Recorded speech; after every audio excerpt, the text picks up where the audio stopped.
Entre las brumas de los azules montes de Málaga se extendió la cultura del Neolítico hace más de 10.000 años. Construyeron sus poblados junto a manantiales refrescantes, en fértiles valles como el de Auta en Río Gordo.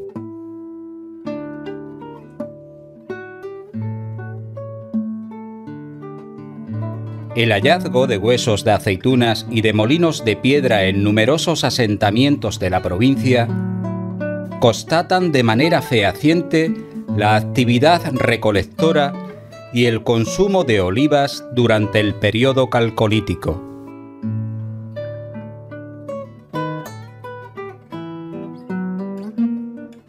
En el siglo VIII a.C., los fenicios arribaron en este litoral donde reinaba la diosa Noctiluca.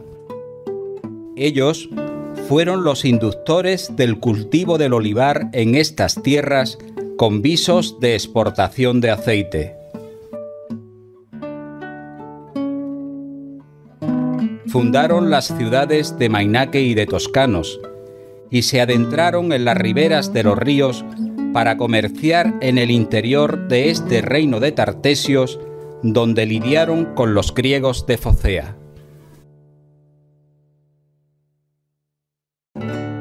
A partir del siglo III antes de nuestra era, se produce la romanización del territorio malacitano, y con ello la actividad campestre y la construcción de villas rurales se expande por toda la región.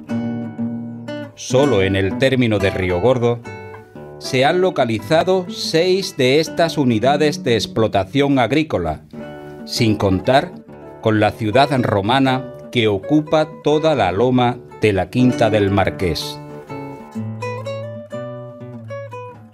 La provincia presenta grandes villas de producción aceitera, como la del Gallumbar en el Torcal o la de Chinchilla al norte de Antequera.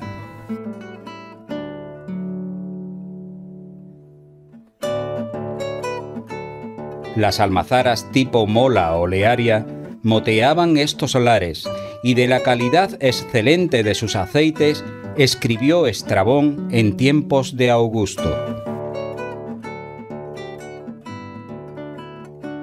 En los montes y campiñas andaluzas se producía este oro líquido que se servía en la capital del imperio.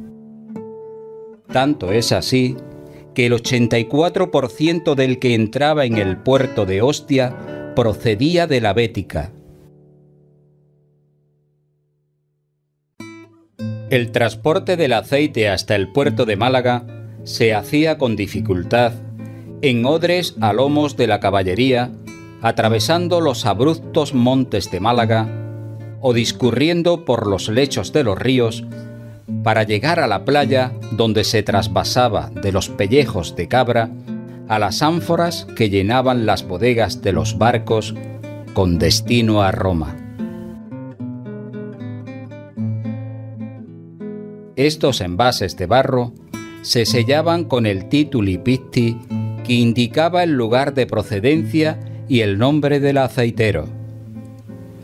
Según Carlos Gozalves, la comercialización del aceite impulsó la mejora y la creación de nuevas vías de comunicación en la provincia.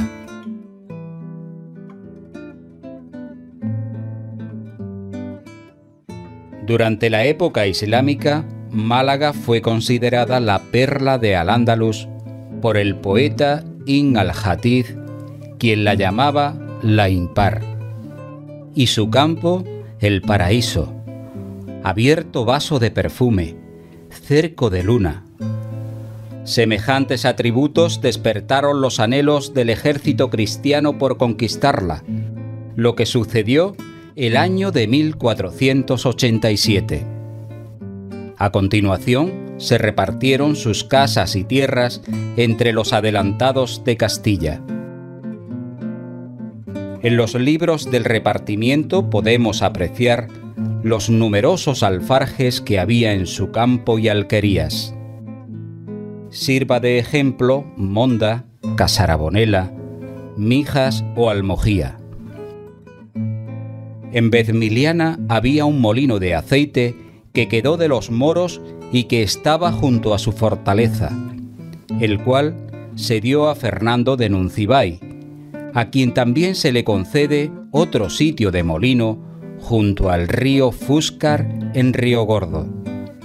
Y el 11 de mayo de 1489, los Reyes Católicos donaron al alcaide Francisco de Coalla otro molino de aceite que había dentro de la villa de Comares junto a la puerta de Málaga, para que quedase al servicio de su fortaleza.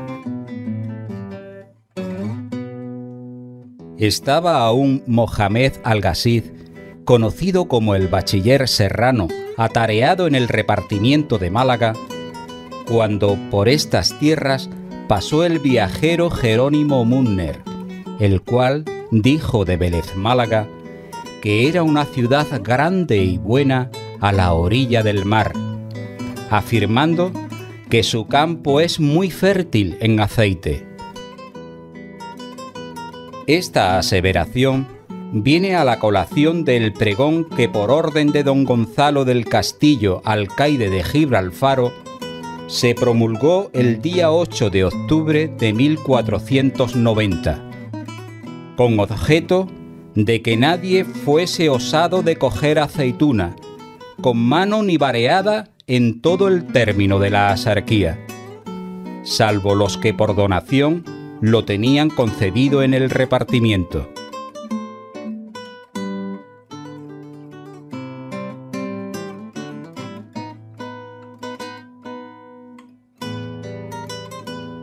Como puede verse, el aceite fue un asunto de interés para los nuevos caballeros capitulares, que en el cabildo del 15 de mayo de 1492 acordaron que los aceites que se trajeran a la ciudad se metiesen en la alhóndiga y transcurridos 30 días para venderlos, los pasaran a las tiendas de calle Ferreros, la cual cambiaría su nombre por la de los aceites. Y para ejecutarlo, tomasen un baño árabe que pertenecía a la iglesia y estaba junto a la alhóndiga, al otro lado del campo.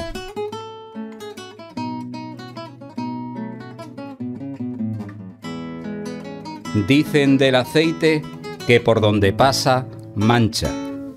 De ello tomó buena nota la picaresca de los molineros, que acusando sus excesos en la villa de Alhaurín, originó que el concejo malagueño dictaminase en 1561 la siguiente ordenanza.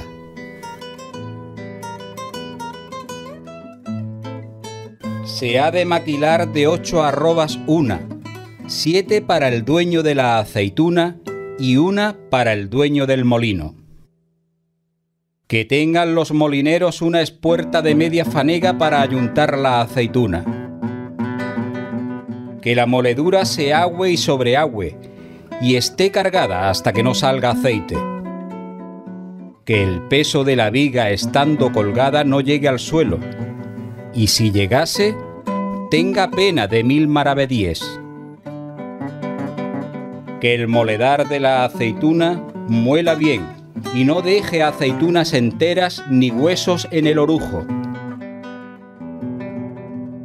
Que ningún vecino que muela aceitunas dé de comer ni beber a los molineros, ni dineros, ni dádivas ninguna. Deben tener el farol encendido en el pozuelo, y que el aceite se tome de lo que se muele y no de otro.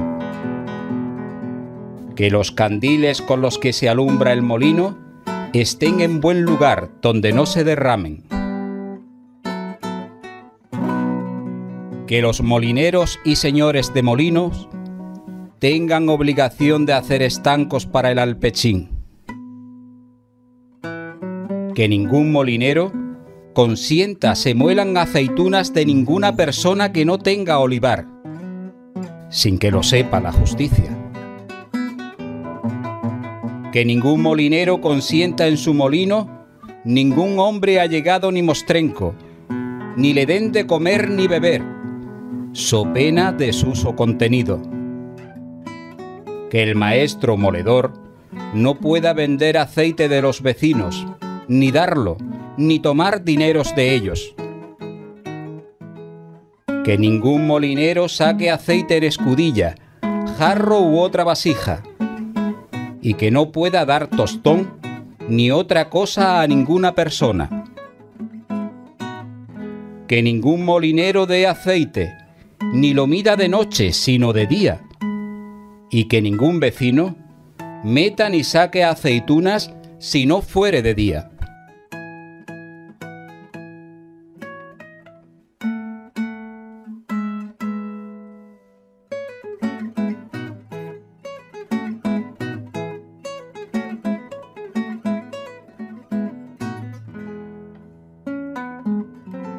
Es un hecho ineludible que el cultivo del olivar se perpetúa en la provincia de Málaga, independientemente de la cultura que domina la faz de su tierra. Dando pruebas de ello, los documentos oficiales, los escritores y los viajeros que la transitaron. Sirva de ejemplo las palabras de Pedro de Espinosa, que en 1626 versa sobre Antequera. Tus campiñas ondeantes, tapizadas de pacíficos olivos, que Minerva tradujo de su Atenas. Tal exposición no resulta en absoluto exagerada si consideramos que durante la siguiente centuria se contabilizaron en esta comarca 83 molinos de aceite. Y aunque nos parezca increíble esta extraordinaria producción, no lo es menos en el resto de la provincia, si señalamos la descripción que en 1816 hizo Ildefonso Marzó, quien aseguró que el campo de Málaga y de la Axarquía es tan feraz y tiene tan grande plantío de olivos que se cuentan hasta 500 molinos o prensas de aceite solo en el término de la ciudad.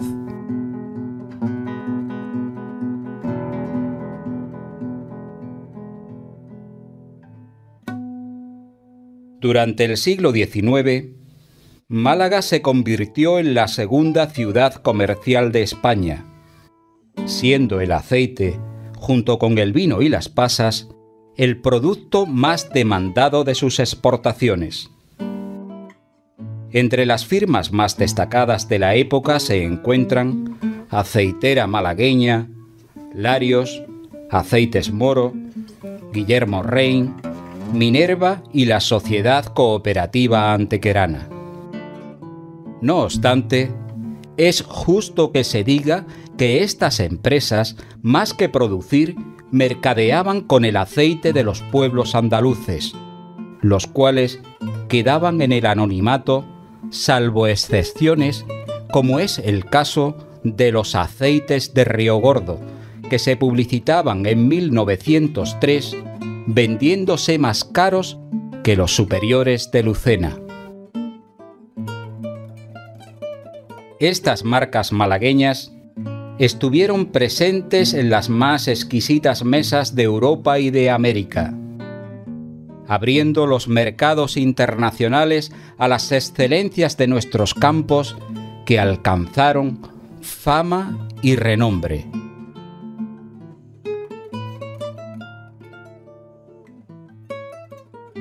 A finales de este decimonónico siglo, se produjeron en las litográficas malagueñas los más bellos y evocadores envoltorios de nuestros frutos. Tanto que podemos afirmar de los envases de vinos y aceites que son auténticas obras de arte. Se hicieron muchas pinturas y cromolitografías para iluminar las latas de aceite.